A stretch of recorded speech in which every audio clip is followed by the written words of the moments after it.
Hi, and welcome to Common Denominator, straight up conversations with me, Moshe Popak. This week, homeschooling and other alternatives to conventional education. My guest is Kimberly Morrow, a Harvard-educated advocate, author, and teacher who is the founder of the Doris L. Morrow Academy. She'll discuss the advantages of homeschooling your child and help you decide if it's right for you. Hi, Kimberly. Welcome to the show. Thank you.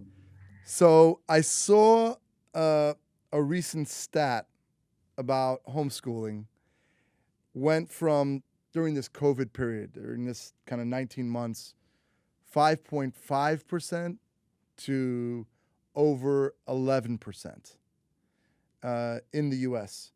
Do you think that that's something that's here to stay and going to continue to grow? Absolutely.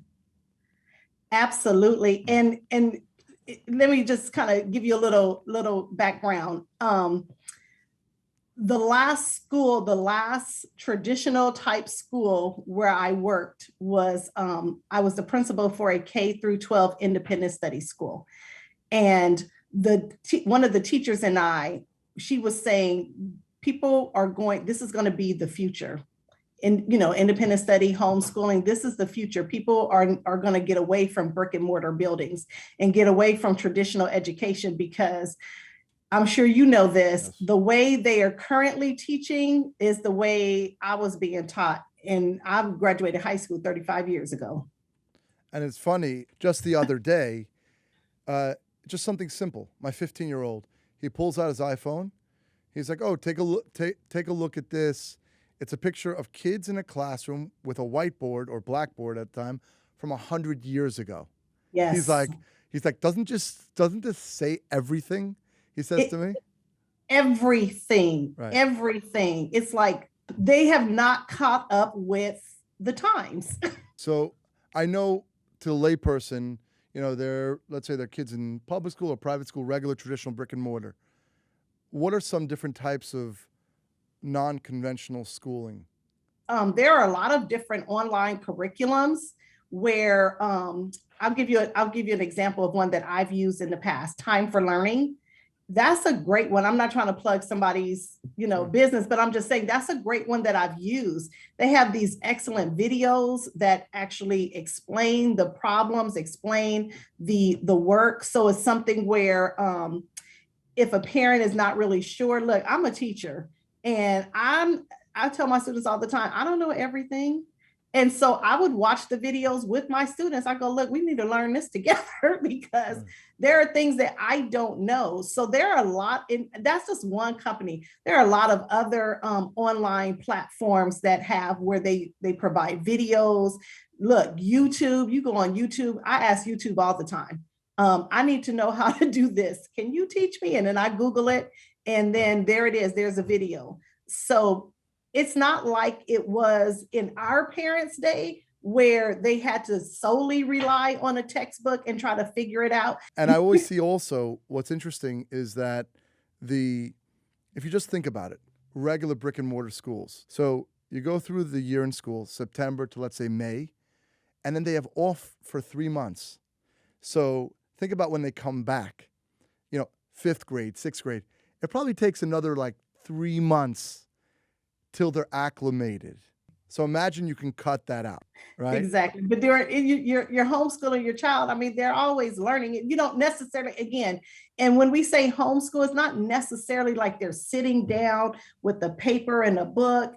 And that's that's what many people conjure up in their mind. Like, okay, we're sitting down, we're actually physically working out these problems. I mean, learning is learning. I think the misconception when you hear school, it's you have to be sitting down at a table, reading a book or working out problems, when learning is you can learn anywhere and you can learn in any way. I do want to ask you about your academy, but first, I want to remind our listeners, this is the Common Denominator podcast, and my guest is advocate, author, and teacher, Kimberly Morrow. If you're enjoying this episode, please subscribe on YouTube or wherever you listen to podcasts, and we'd be grateful for any 5-star ratings. Plus, we'd love to hear from you. If you have feedback about the show, Send us your comments on Twitter at @MPopak. Now, back to the show. Let's talk about kind of high level your academy, Doris L. Morrow Academy. What's your, I guess, the mission statement? What's your, what are the goals? What would you love to see from the children that you work with?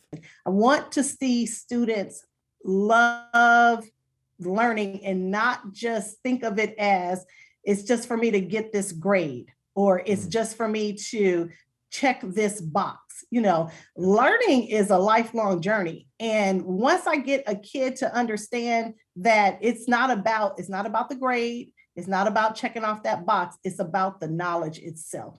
It's just about the sheer joy of learning. And then of course, you know, our part of our other mission is to get them get their skills. You know, we want them to be able to communicate in writing and orally, want them to be able to problem solve, to think critically. Those are important parts of our mission, but doing it in a way where it's relevant to them, you know, not just sitting up working out 100 math problems.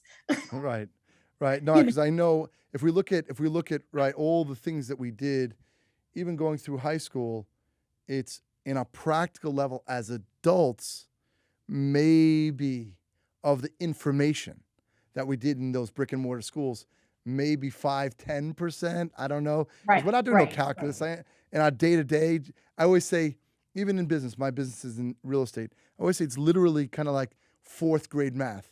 It's money comes in, there's expenses, and so it's plus, minus, Mhm, equals, and that's right. mhm, mhm, mhm. And that's kind of how I see things in business. But I love what you're doing with creating the bug of people and the children wanting to critical think and wanting to learn lifelong. I consider myself a lifelong learner, and I love being around tinkerers, learners, and anybody that says they haven't figured out, you run the opposite way because we're Right, right. constantly learning, right? Exactly. And you know, a big thing, especially now, um, you know, not to shame this generation or us as parents, but a lot of children now just lack these problem solving skills. Yeah. It's like, listen, you have to figure it out. And so instead of rushing to their rescue and saying, okay, let me do it for you, it's like they'll have a problem. And I'm not talking about a math problem or that type. I'm just talking about a um a problem in general. I'll be more concrete. So I have a student, we're doing an entrepreneurship lesson. And so she's making bracelets. And so the bracelet she made was too small for my arm. I said, okay, so what's another way you could do that? And so she had to think it through, like, okay, well, I guess I can make different sizes. I said, okay, but then that may take a little bit longer. And then I showed her another bracelet that I have. I said, well, what about this? She was like, oh, I could use something where it could stretch. And then she was searching it up and where can she find this material where she could use it for her bracelets. And so that is what I'm talking about, problem solving, where they have to try to come up with different ways to solve a problem rather than just us telling them. What do you say about the number one thing when I started doing some homeschooling for some of my kids was the social aspect? What do you think about how do you mitigate the issue of the kids not getting too much social interaction? So, well, with our school, we have incorporated park days. And so it's because I only have a few students, I have 4 students currently. But so every day we spend 30 minutes at the park. So at the end of our day, we go to the park. That gives them an opportunity not just to socialize with one another, but the other kids at the park as well. So, and then, like I said, we do field trips. But my students also participate in activities outside of school, which a lot of kids do. Think Yeah. back to when you were a kid. I know my son did and my daughter did. So one of the students, she's in swimming, another one, she's actually in dance class. So they do things outside of our academy that meets that socialization need. So I'm going to ask you this trick because I know I had this issue growing up, And some of my kids, I have 8 boys, so boys are a little rambunctious, if we could say. Um, so what's a trick to get kids who have no interest in sitting down and learning? How do we get them actually to get motivated? What I always tried to do, and this is even when I was a regular classroom teacher, so I've been doing this for years. I figure out what it is they're interested in, because whatever they're interested in, I can figure out a way to make it fit with what we're doing.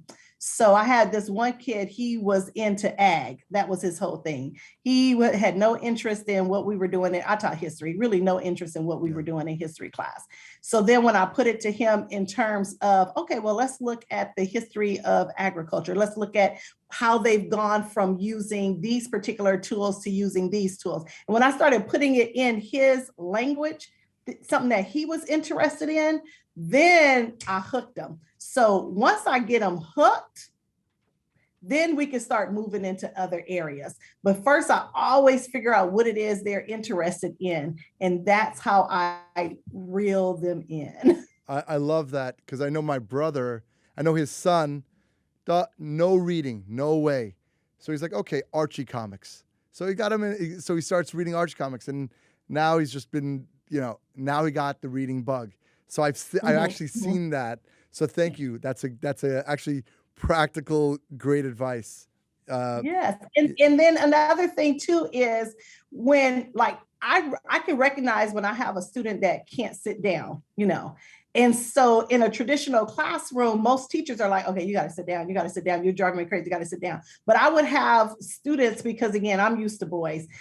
My son was like that. He had to walk, walk, walk. So I would tell the student when he's standing up, I go, okay, no, I get it. You got to walk around. Go ahead and walk around. If you want to stand up and do your work, stand up and do your work. We got to stop oppressing them with how we think a classroom should look. You should be sitting down and being quiet. No, why? Because think about it, right? So think about as adults, fine, we got to sit that way, and I do like the training. It's good, but they're kids, right? I think it's like, didn't you want to just have fun and run? Yeah, there is time for discipline. They have to know that, but right, like that's it's like for some reason we feel like as children we have to treat them like mini adults. Right. And there are some adults. I did not like to stay in the office. So when I loved being an administrator, because that meant I can walk around the school and talk to people and socialize and do what I love doing best. And then even when I was a teacher, people would be like, why are you tired? All you do is sit behind a desk all day. No, I don't know what teacher does that. I don't do that. Sure. And it's I'm funny up walking around and talking and engaging with the students. So yeah, no, I love that. But I love that, by the way.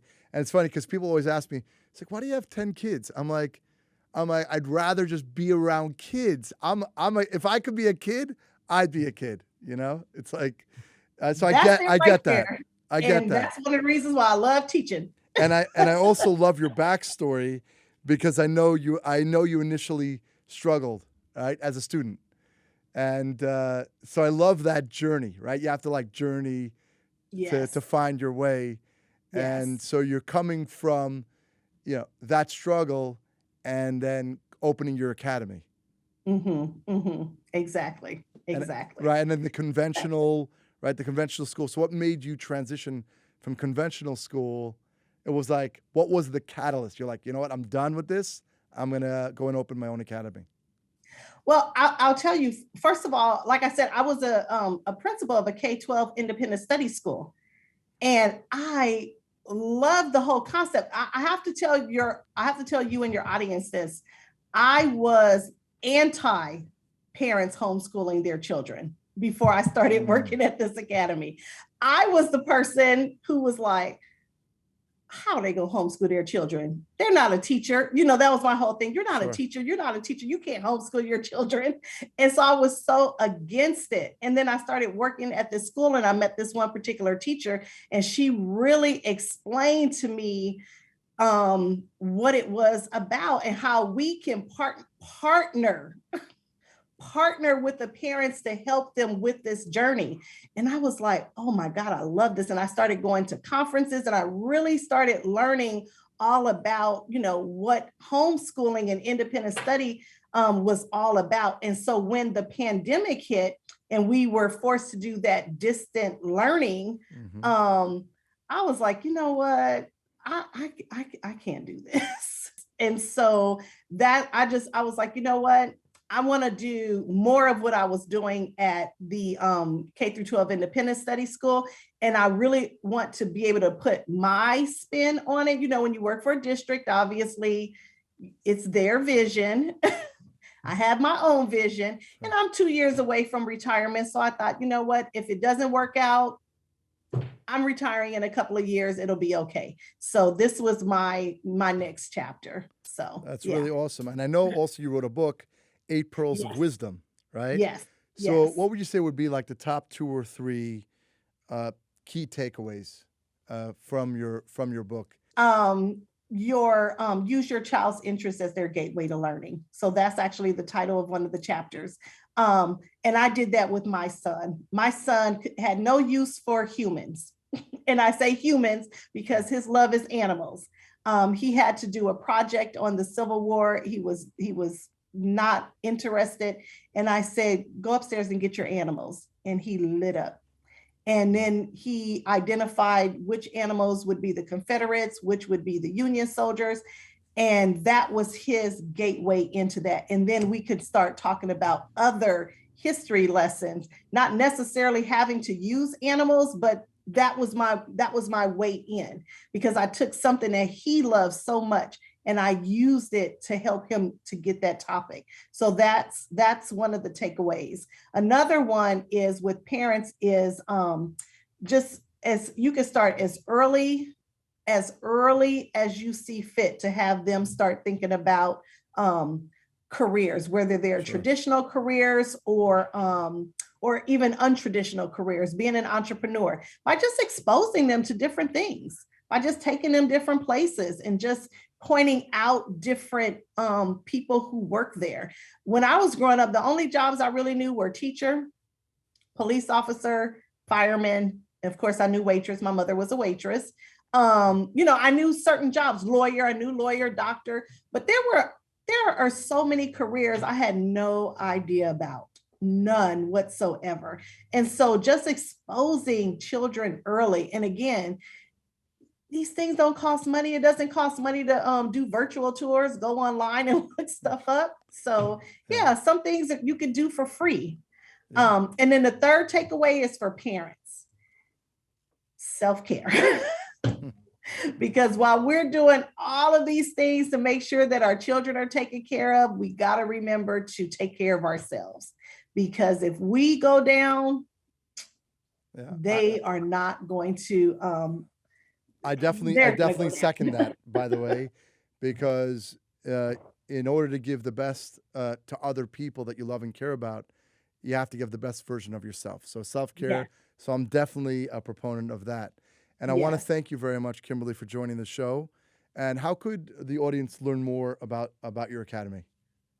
They can visit the school's website. It's dlmacademy.org.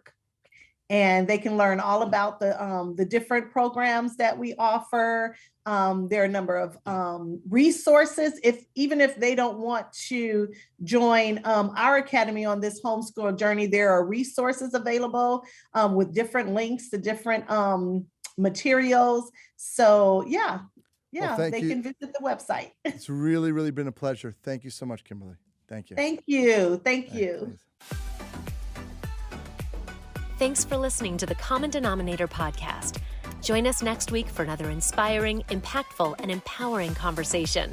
To learn more about Moshe, head to moshepopak.com. If you enjoyed this episode, feel free to share it. And we'd be grateful if you could rate, review, and subscribe to the show.